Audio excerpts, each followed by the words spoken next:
ನಮ್ಮ metro double decker ನಿರ್ಮಾಣ ಹಿನ್ನೆಲೆ ಮರು ಸರ್ವೆ ಶುರುವಾಗ್ತಾ ಇದೆ. ಕಿತ್ತಳೆ ಮಾರ್ಗದ ಮರು ಸರ್ವೆಗೆ ಮುಂದಾಗಿದ್ದಾರೆ ಬಿಎಂಆರ್ಸಿಎಲ್ ಕಡೆಯಿಂದ. ಜೆಪಿ ನಗರದಿಂದ ಕೆಂಪಾಪುರ, ಹೊಸಹಳ್ಳಿಯಿಂದ ಕಡಬಗೆರೆವರೆಗೂ ಕೂಡ ಡಬಲ್ ಡೆಕ್ಕರ್ ನಿರ್ಮಾಣ ಮಾಡಬೇಕು ಅನ್ನುವಂತ ಕಾರಣಕ್ಕೆ ಈಗ ಸರ್ವೆ ಕಾರ್ಯ ಶುರುವಾಗಿದೆ. ಕಿತ್ತಳೆ ಮಾರ್ಗದ ಮರು ಸರ್ವೆಗೆ ಬಿಎಂಆರ್ಸಿಎಲ್ ಮುಂದಾಗಿರೋದು.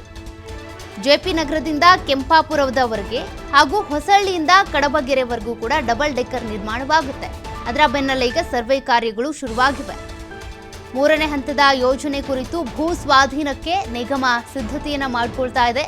ಸದ್ಯ ಕಾರಿಡಾರ್ 1 ಕಾಮಗಾರಿ ಸರ್ವೆಯನ್ನ ನಡೆಸಲಾಗಿದೆ.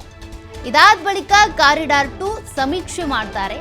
ಭೂ ಸ್ವಾಧೀನ ಪ್ರಕ್ರಿಯೆಗಳು ಕೂಡ ಶುರುವಾಗುತ್ತೆ. ಅದಕ್ಕೆ ಬೇಕಾಗಿರುವಂತಹ ಎಲ್ಲಾ ಸಿದ್ಧತೆಗಳನ್ನ ಬಿಎಂಆರ್ಸಿಎಲ್ ಸಿಬ್ಬಂದಿ ಈಗ ಮಾಡಿಕೊಂಡಿದ್ದಾರೆ. ಎಲೆಕ್ಟ್ರಾನಿಕ್ ಸಿಟಿವರೆಗಿನ ಡಬಲ್ ಡೆಕ್ಕರ್ ಯಶಸ್ವಿ ಆಗಿದೆ. ಹೀಗಾಗಿ ಅದರ ಬೆನ್ನಲ್ಲೇ ಇಲ್ಲೂ ಕೂಡ ಕೆಂಪಾಪುರದವರೆಗೆ ಒಂದಷ್ಟು ಡಬಲ್ ಡೆಕ್ಕರನ್ನು ಮಾಡಿದರೆ ಎಲ್ಲರಿಗೂ ಯೂಸ್ ಆಗುತ್ತೆ ಅನ್ನುವಂಥ ಕಾರಣಕ್ಕೆ ಉಳಿದ ಕಡೆ ಮೆಟ್ರೋ ಕಾಮಗಾರಿ ಡಬಲ್ ಡೆಕ್ಕರ್ ಬಗ್ಗೆ ಕೂಡ ಈಗ ಬಿಎಂಆರ್ಸಿಎಲ್ ಚಿಂತನೆ ನಡೆಸ್ತಾ ಇದೆ.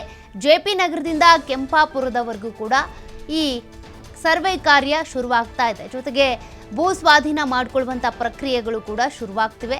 ಸದ್ಯಕ್ಕೆ ಈ ಡಬಲ್ ಡೆಕ್ಕರ್ ಏನಿದೆ ಎಲೆಕ್ಟ್ರಾನಿಕ್ ಸಿಟಿವರೆಗೂ ಕೂಡ ಯಶಸ್ವಿಯಾಗಿದೆ. ಹಾಗಾಗಿ ಅದೇ ರೀತಿಯಾಗಿ ಇಲ್ಲೂ ಮಾಡಬೇಕು ಅನ್ನುವಂಥ ಕಾರಣಕ್ಕೆ ಮೂರನೇ ಹಂತದ ಯೋಜನೆ ಕುರಿತು ಈಗ ಒಂದು ಭೂ ಸ್ವಾಧೀನಕ್ಕೆ ನಿಗಮ ಸಿದ್ಧತೆ ಮಾಡ್ಕೊಳ್ತಾ ಇರೋದು, ಮತ್ತೊಂದು ಸಮೀಕ್ಷೆ ಮಾಡೋದು. ಅಂದರೆ ಈ ಕಾರಿಡಾರ್ 2ಗೆ ಅಂತ ಬೇಕಾಗಿರುವಂಥ ಸಮೀಕ್ಷೆ, ಎಲ್ಲಿ ಒಂದಷ್ಟು ಭೂ ಸ್ವಾಧೀನ ಮಾಡ್ಕೊಳ್ಳೋದು, ಪ್ರಕ್ರಿಯೆಗಳಿಗೆ ಎಷ್ಟು ದಿನ ಹಿಡಿಯುತ್ತೆ, ಅದೆಲ್ಲದ್ರ ಬಗ್ಗೆ. ಅದಾದ ನಂತರ ಈ ಒಂದು ಪ್ರಕ್ರಿಯೆಗಳು ಶುರುವಾಗ್ತವೆ. ಕಿತ್ತಳೆ ಮಾರ್ಗದ ಡಬಲ್ ಡೆಕ್ಕರ್ ಕಾಮಗಾರಿಗೆ ಅಂತೇಳಿ ಬಿಎಂಆರ್ಸಿಎಲ್ ಈಗ ಸಿದ್ಧತೆ ಮಾಡ್ಕೊಳ್ತಾ ಇರೋದು. ಜೆಪಿ ನಗರದಿಂದ ಕೆಂಪಾಪುರದವರೆಗೆ ಹಾಗೆ ಹೊಸಹಳ್ಳಿಯಿಂದ ಕಡಬಗೆರೆವರೆಗೂ ಕೂಡ ಡಬಲ್ ಡೆಕ್ಕರ್ ನಿರ್ಮಾಣ ಮಾಡಬೇಕು ಅನ್ನುವಂಥ ಕಾರ್ಯಕ್ಕೆ ಈಗ ಬಿಎಂಆರ್ಸಿಎಲ್ ಹೆಜ್ಜೆ ಇಟ್ಟಿದೆ.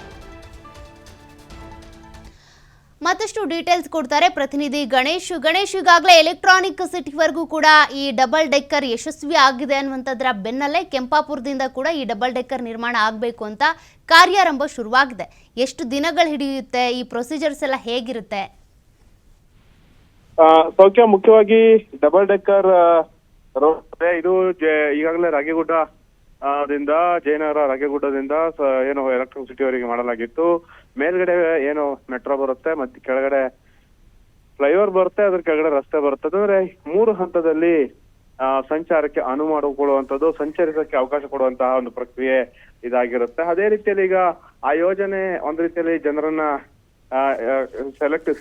ಸೆಳೆಯಿರುವಂಥದ್ದು, ಹಾಗೇನೆ ಸಂಚಾರ ದಟ್ಟಣೆಯನ್ನ ನಿಯಂತ್ರಣ ಮಾಡುವಲ್ಲೂ ಕೂಡ ಪರಿಣಾಮಕಾರಿಯಾಗಿರುವಂತಹ ಹಿನ್ನೆಲೆಯಲ್ಲಿ ಆ ತರದ ಒಂದು ಯೋಜನೆಯನ್ನ, ಆ ತರದ ಒಂದು ಕಾರಿಡಾರ್ ಅನ್ನ ಈಗ ಬೆಂಗಳೂರಿನ ಬೇರೆ ಬೇರೆ ವ್ಯಾಪ್ತಿಯಲ್ಲಿ ಕೂಡ ವಿಸ್ತರಣೆ ಮಾಡಬೇಕು ಅನ್ನುವಂತಹ ಉದ್ದೇಶವನ್ನ ಬಿಎಂಆರ್ಸಿಎಲ್ ಹಮ್ಮಿಕೊಂಡಿದೆ. ಈಗಾಗಲೇ ಸುಮಾರು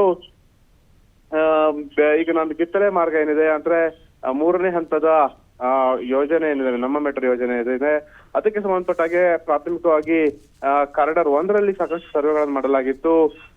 ಜೆಪಿ ನಗರದಿಂದ ಬೇರೆ ಬೇರೆ ಕಡೆ, ಹಾಗೇನೆ ಇಲ್ಲಿ ಏನು ನಾಗರಬಾವಿ ನಾಯಂಡಹಳ್ಳಿಯಿಂದ ಇನ್ನೊಂದು ಮಾರ್ಗದಲ್ಲಿ ಮಾಡಲಾಗಿತ್ತು. ಆದ್ರೆ ಅದಕ್ಕೆ ಈಗ ಮತ್ತೊಂದು ಅಂತಂದ್ರೆ ಇದಕ್ಕೆ ಕೇವಲ ನಮ್ಮ ಮೆಟ್ರೋ ಮಾರ್ಗವನ್ನು ಮಾತ್ರ ಮಾಡೋದಾದ್ರೆ ಡಬಲ್ ಡೆಕ್ಕರ್ ಯೋಜನೆ ಅಡಿಯಲ್ಲಿ ಇದನ್ನ ಸೇರಿಸಿದ್ರೆ ಹೇಗೆ ಅನ್ನುವಂತಹ ಚರ್ಚೆ ಈಗ ಬಂದಿರೋದು ಹಿನ್ನೆಲೆಯಲ್ಲಿ ರೀಸರ್ವೆಗೆ ಬಿಎಂಆರ್ಸಿಎಲ್ ಮುಂದಾಗಿರುವಂತದ್ದು.